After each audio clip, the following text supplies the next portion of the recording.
जय जगन्नाथ। जो देशर छोट चपरासीटे होगा गले योग्यता खोजा जाए, गोटे किसी कम थे निजुक्ति मिले ना, से भी केते कौन सालिश अर्थ लांच ता सहित योग्यता भी खोजा पड़े।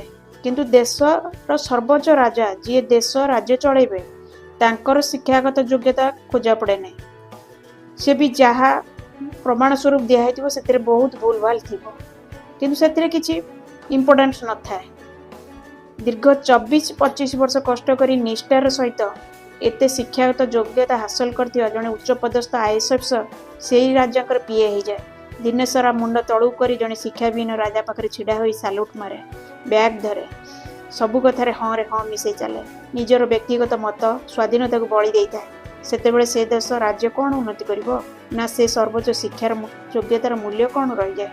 सेथिपई अन्य देश योग्यता हिसाब से राजा बाछि थांती, मान्यता भी दि जाए नियम हिसाब से भल मंद वर्तमान भविष्य चिंता करी शिक्षित पदस्थ कर्मी सहित आलोचना करी निज देश राज्यर उन्नति पई कार्य करती। धर्म जाति पई लड़िबारे एठी सबु व्यस्त, सेतिरे सबु उन्नति हो। शिक्षा स्वास्थ्य रोजगार जहाँ मुख्य गोटे मनीष गोटे समाज पई निहाती आवश्यक, ता पई काहारी किछि चिंता नांती।